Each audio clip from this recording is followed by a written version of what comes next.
Let's talk about prepping for an interview. You got called in for an interview. Awesome, good job! Now what? This is actually the time that the research really begins. I know that you did research before you submitted your resume and cover letter, but now it's time to double down. Go back to that job description. What's in there that you can look up? Any proper nouns, that's a great place to start. So for example, names of programs, names of companies, people's names, Google, Google, Google. You can also look at social media for the company. You can spend some time on their website. This is where sites like LinkedIn can come in handy, so you can find out if you have friends already working for that company.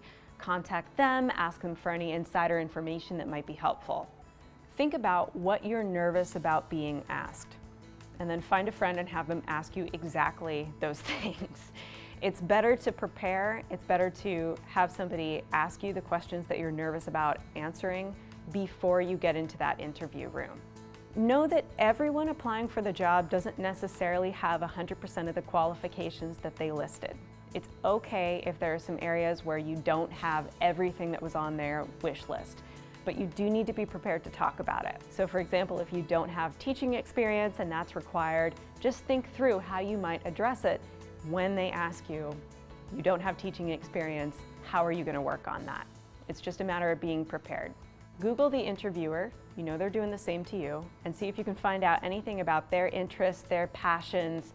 Let's say they presented at a conference. What did they present on? That'll give you a sense of what their specialization is and where their interests lie, and there may be a way to work that into the conversation during your interview.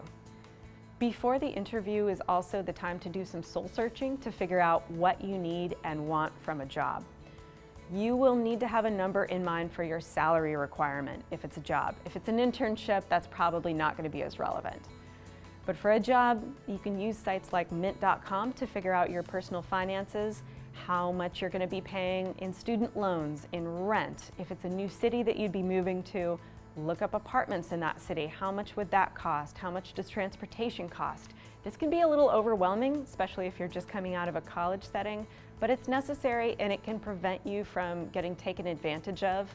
So for example, if you're not prepared and you get into an interview, they ask you how much you want to make and you give a particularly low number, they might just take you up on that low number, and you never know that you could actually get an additional $10,000 a year. So know what your number is. You can use sites like glassdoor.com to try and figure out the types of salaries that that organization offers. This is also, again, where knowing friends at an organization can be helpful, even to just get a ballpark of what you should ask for.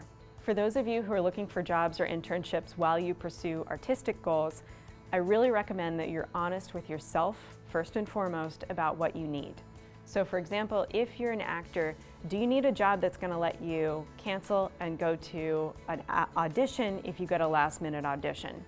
If you're a writer, do you really need to protect 2 hours an evening to work on your craft? You need to know that before you get into the interview room, and if things like flexibility are important to you, the interview is the place to ask them. Trying to negotiate that after you've signed a contract is not good for anyone. Finally, think about what else is important to you in work culture. Things like equity, diversity, and inclusion. Is it important that they have an EDI plan? Do you need your own office space, or are you okay with having a shared office space?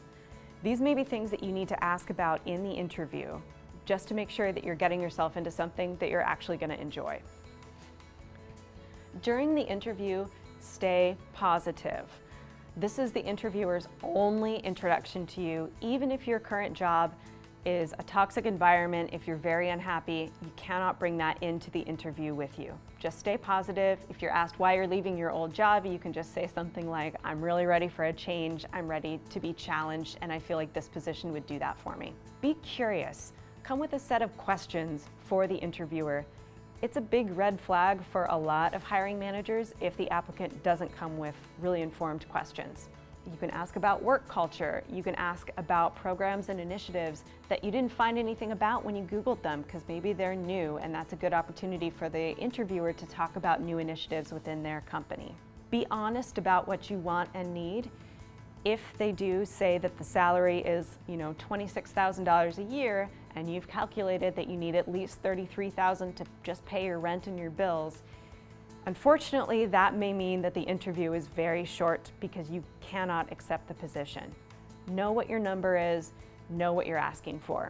A good interview is a conversation, and this is going to depend on whether you're more shy or more talkative. If you are more shy, you need to push yourself. You need to put your best foot forward and be comfortable speaking about your accomplishments enough that they want to bring you onto the team. If you are more talkative and you've ever found yourself saying, "I'm sorry, what was the question? Did I answer it?"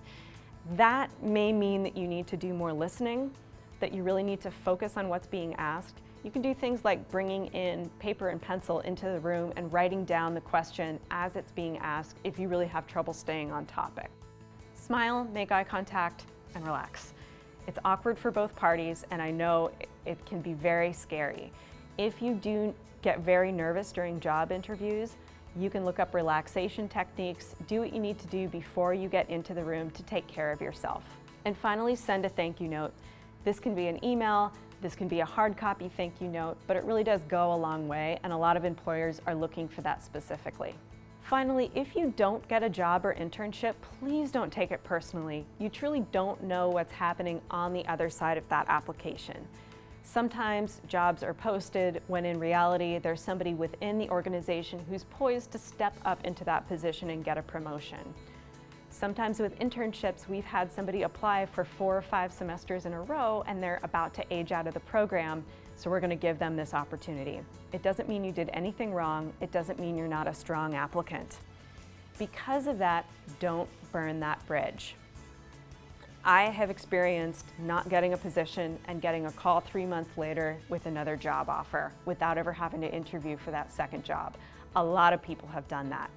So be gracious, thank them for their time. If they reach out and tell you that you didn't get the position, you don't know what they're going to recommend you for, and you don't know when they're going to give you another call back. If it's possible to ask why you weren't selected, feedback can be so helpful because sometimes it's a really small, fixable thing. So if you do have the opportunity to get feedback, take it. We offer every single internship applicant personal feedback, and only about 10% of them take us up on it. Most of all, hang in there and keep submitting well-researched, thoughtful applications, and you will find your dream job or dream internship. Please feel free to reach out to us. My email address is internships@ctgla.org. Please reach out with any questions that you have about submitting applications, or if you have ideas for more videos or resources. We'd love to hear from you, and best of luck.